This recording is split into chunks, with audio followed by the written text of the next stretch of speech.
Hey guys, we're actually filming in the daytime today. I know, big shock. And welcome to another episode of Mike's Indie Corner. On today's episode, we're taking a look at another indie horror game called Dungeon Nightmare.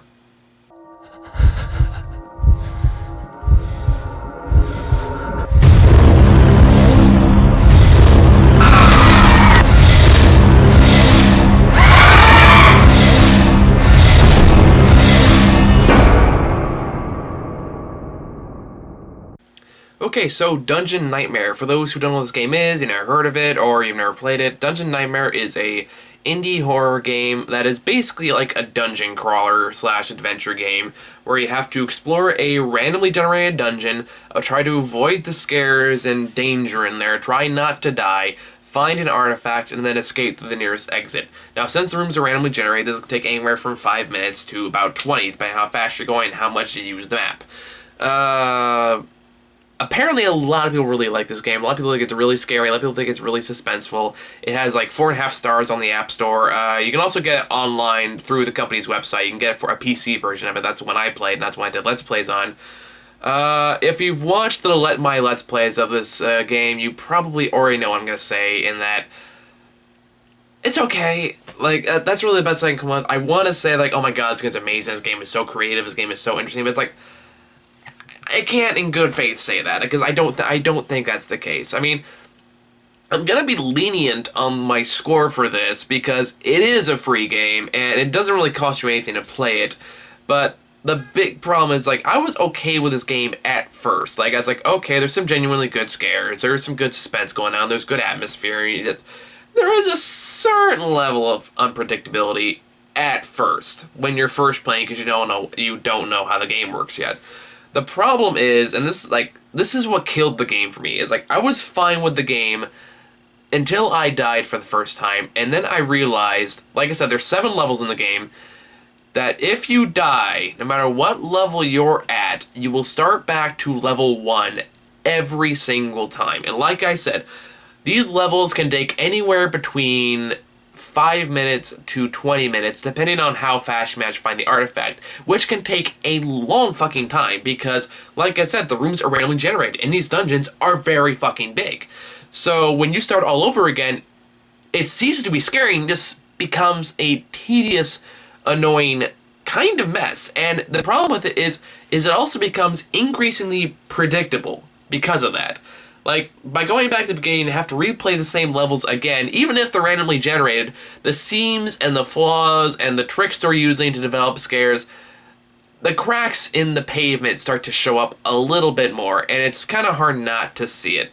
Like, the shit that was like, okay, that's kind of spooky the first time, become redundant as you have to replay it again and again and again. Like, admittedly, much like I Am Bread, I didn't finish the whole game. Like, I got to night 5, before I got one monster got a one-hit kill on me, and I was like, fuck it, I'm done. Fuck this game. But I have had time to cool down, I've had time to think it over, and no, it's not, I would say, a terrible game. Like, this isn't I Am Bread bad. Nor is it Spooky's House of Jump Scares good. Although, actually, I was talking to the creator of Spooky's House of Jump Scares, and they said that actually that game is kind of loosely based on this game, thinking like, okay, I can do this game and do it better. I don't think she liked this game very much. The problem is the fact that once you have to go through it again, you realize that a lot of the scares, a lot of the horror development in there are just kind of cheap jump scares to style tricks with pretty generic ones at that. Like, these are shit we've seen a million times done before, and making me do it again it ceases to be scary, and it ceases to be intense, and sometimes I find myself incredibly annoyed. It's like, okay, now I gotta deal with this thing, now I gotta deal with this crap, now I gotta deal with this crap, now I gotta deal with all these other shit that I've already had to go through 2 other times. Where's the horror in that? Where's the unpredictability in that? When I can go in there, I can see a skeleton, like, okay, if I... Sorry, my dog's freaking out behind me.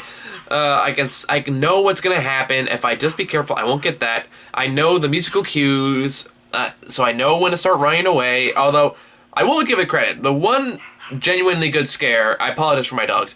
The one genuinely good scare in the game is the fact there's this random mummy girl who can randomly just track you down and start chasing you. and chases you for, I don't know, God knows how many times. This is the one that killed me both times I died, and pissed me off the second time because it got me on a one-hit kill, even though before then it never did that. So that was been infuriating. But anywho, but even that has problems to it. Well, it is a genuinely tension-filled moment as you're trying to escape this girl, because you don't want to look behind you, because God knows it might be right behind you. That stuff is scary. The problem is that, especially the music it plays during that sequence, is so beat you over the head, like, oh, you're being chased, oh, you're being chased, oh, you're being chased. It's like, okay, I get it. Tone it the fuck down. Because right now you're just making my eardrums bleed for no good reason. Like, there are better ways to get the same tension across. You don't need this bombastic, obnoxious music to go along with it.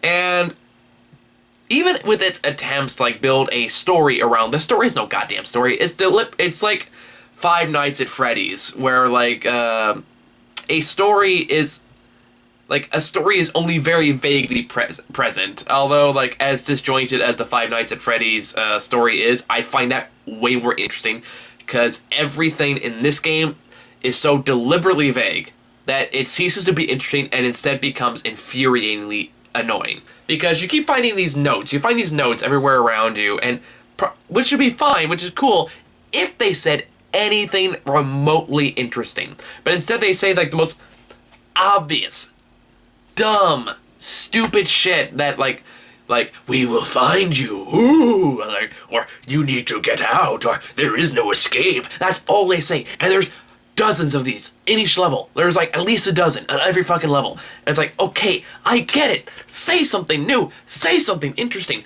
Be more creative. This is just generic bullshit. I'm being really harsh in this game. I realize that. I'm being really harsh. Like I said, for the fact that you're not paying anything for this game, you are still getting a fair amount out of it, and it is a fun game to play if you're with friends. And it's good for, like, let's play stuff. It is good for that. There are some genuine scares. I feel like it relies more on cheap jump scare tricks than I would like it to be, and it becomes a little too predictable after a little while. Granted, I didn't get through the room 6 or 7, so I don't know how drastically it changes, although I saw a let's play of level 7, and it doesn't look like it changes by much. I mean, let me compare this game to, like, say, Spooky's House of Jump Scares, for example.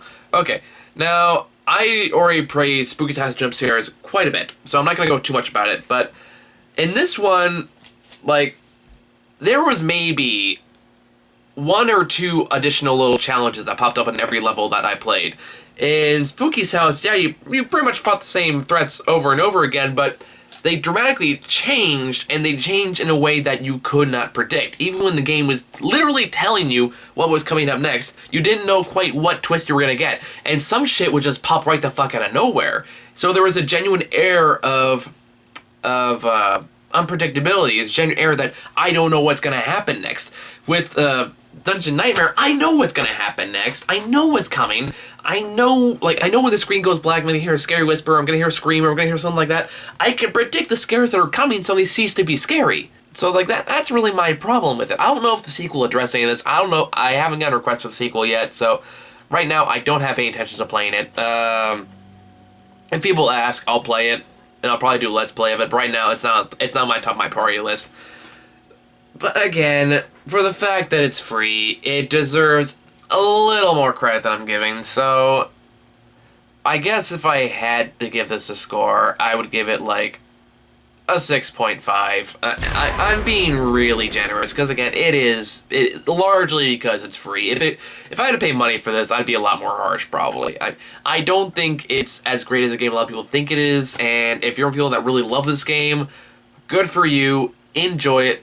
Don't let me stop you. This is just my personal thoughts on it. Take it as you will. If you like it, you love it, good for you. I don't care. Enjoy it. Have fun.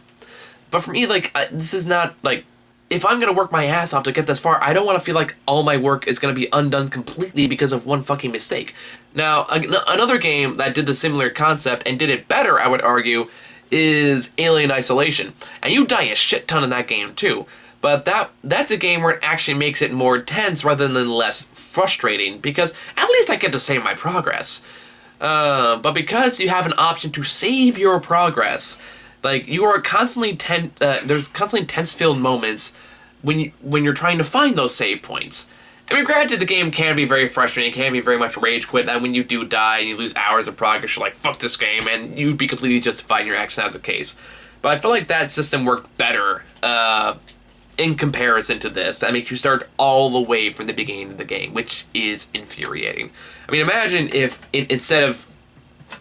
instead of having save points in Inland Isolation, every time you die, you start at the beginning of that particular level, or start all the way to the back of the beginning of the game, you would not play that game for very long, because it'd be frustrating as fuck. And that's kind of how I feel about this, is like, it defeats the purpose, it defeats my sense of making progress, it defeats my sense of fun, and just makes me feel like it just gets redundant. So that's my thoughts on Dungeon Nightmare. As for what's next, I'll probably do Beyond Ice, because I'm working on the game right now. I just released a Let's Play yesterday, so go check that out if you haven't. And also, if you would like to make your own request for Mike's Indie Corner or MTCN Let's Play, please go to our Patreon page and give $5, only $5, guys, really cheap, and you get to request whatever you want, within reason, of course, and I will publish it. So, thank you all for watching this episode of Mike's Indie Corner. Make sure to like and subscribe for more content, and I'll see you all in the next episode. Take care.